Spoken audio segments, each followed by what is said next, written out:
कथा प्रारंभ होत है, सुनो वीर हनुमान रामा, सुनो वीर हनुमान। आसनयान विराजियो तेज पुंज भगवान, सियापति रामचंद्र की जय, उमापति महादेव की जय, पवन सुत हनुमान की जय। बोलिए सब संतन की जय जय सीताराम। आज हम आपको जो कथा सुना रहे हैं, सभी वानर जामवंत के साथ जब समुद्र के किनारे बैठ जाते हैं, संपाति उन्हें बता देते हैं कि 100 योजन के समुद्र को जो लांघ जाएगा वहीं सीता का पता लगाएगा। तभी सभी वानर आपस में बातचीत करते हैं और हनुमान जी चुपचाप बैठे हुए हैं।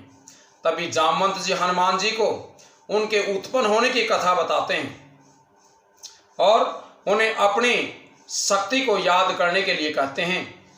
तभी जामवंत जी हनुमान जी से कहते हैं, लाखों बांदरों की सेना को इस तरह विषाद में पड़ी देकर के जामवंत ने हनुमान जी से कहा कि हे वानर जगत के वीर तथा संपूर्ण शास्त्र वेताओं में श्रेष्ठ हनुमान, तुम एकांत में आकर के चुपचाप क्यों बैठे हुए हो, कुछ बोलते क्यों नहीं हो। हे हनुमान, तुम तो वानर राज सुग्रीव के समान पराक्रमी हो तथा तेज और बल में श्री राम और लक्ष्मण के समान हो। कश्यप जी के महाबली पुत्र और समस्त पक्षियों में श्रेष्ठ जो विंता नंदन गरुड़ जी हैं, उन्हीं के समान तुम भी विख्यात शक्तिशाली एवं तीव्र गामी हो। महाबली महाबाहु पक्षीराज गरुड़ को मैंने समुद्र में कई बार देखा है। जो बड़े बड़े सर्पों को वहां से निकाल लाते हैं, उनके दोनों पंखों में जो ताकत है, वही बल वही पराक्रम तुम्हारी इन दोनों भुजाओं में भी है। इसलिए तुम्हारा वेग और विक्रम भी उनसे कम नहीं है।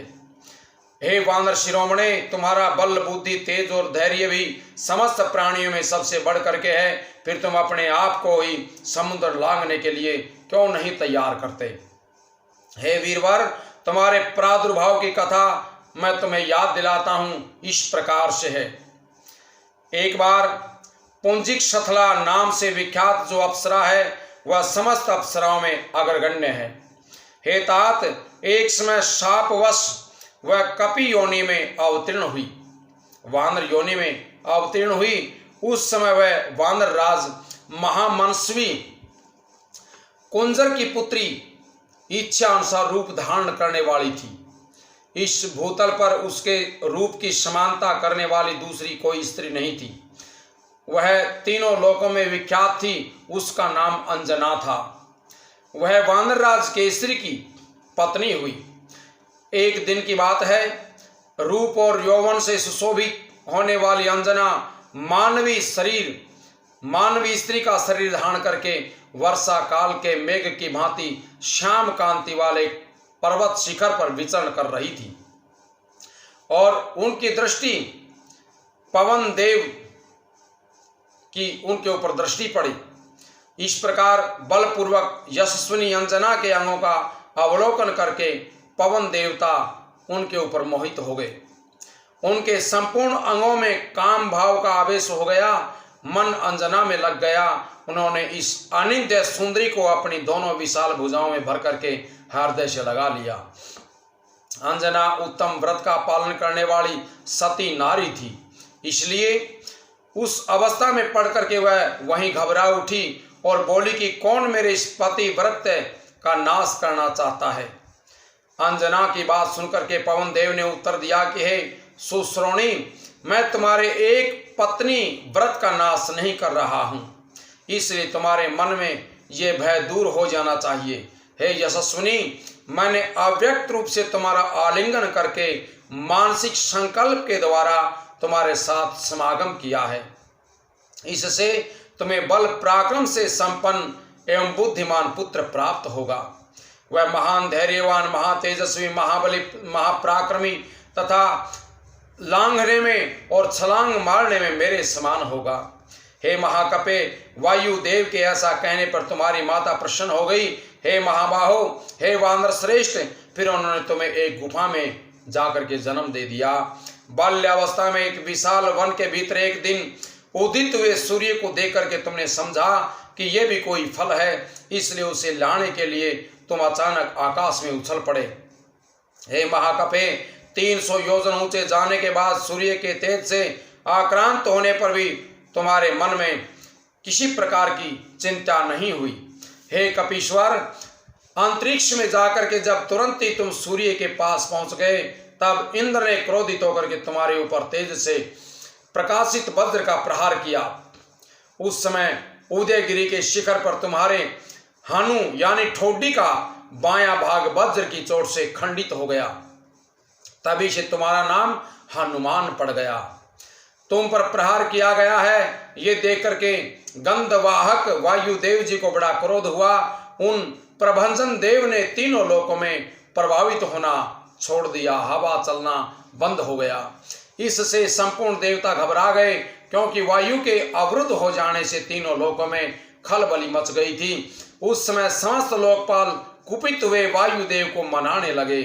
सत्य पराक्रमी है तात, पवन देव के प्रसन्न होने पर ब्रह्मा जी ने तुम्हारे लिए ये वरदान दिया, सम्रांगण में किसी भी अस्त्र शस्त्र के द्वारा मारे नहीं जा सकोगे। हे प्रभु, वज्र के प्रहार से तुम्हें पीड़ित न देख करके सहस्त्र नेत्रधारी इंद्र के मन में बड़ी प्रसन्नता हुई और उन्होंने तुम्हारे लिए उत्तम वरदान दिया। मृत्यु तुम्हारी इच्छा के अधीन होगी, तुम जब चाहोगे तभी मर सकोगे, अन्यथा नहीं मरोगे। इस प्रकार तुम केसरी के क्षेत्रज पुत्र हो, तुम्हारा पराक्रम शत्रुओं के लिए भयंकर है। तुम वायुदेव के औरस पुत्र हो, इसलिए तेज की दृष्टि से भी तुम उन्हीं के समान हो। हे वत्स, तुम पवन के पुत्र हो, इसलिए छलांग मारने में भी उन्हीं के समान हो। तुम्हारी प्राण शक्ति अब चली गई, इस समय हम लोग तुम्हें याद दिला रहे हैं, वानर राज की भांति पौरुष से संपन्न हो। हे तात, भगवान वामन ने त्रिलोकी को नापने के लिए जब पैर बढ़ाया था, उस समय मैंने पर्वत, वन और काननों सहित समूची पृथ्वी की 21 बार प्रदक्षिणा की थी। समुद्र मंथन के समय देवताओं की आज्ञा से हमने उन औषधियों का संचय किया था, जिनके द्वारा अमृत को मथ करके निकाला था। उन दिनों हम में महान बल था, हम जवान थे। अब मैं तो बूढ़ा हो गया, मेरा पराक्रम घट गया। इस समय हम लोगों में तुम ही सब प्रकार से गुणों में संपन्न हो। इसलिए हे पराक्रमी वीर, तुम अपने असीम बल का विस्तार करो। छलांग मारने वालों में तुम सबसे श्रेष्ठ हो। ये सारी वानर सेना तुम्हारे बल पराक्रम को देखना चाहती है। हे वानर श्रेष्ठ, उठो और इस महासागर को लांघ जाओ, क्योंकि तुम्हारी गति सभी प्राणियों से बढ़ करके है। हे हनुमान, समस्त वानर चिंता में पड़े हुए हैं, तुम क्यों इनकी उपेक्षा करते हो।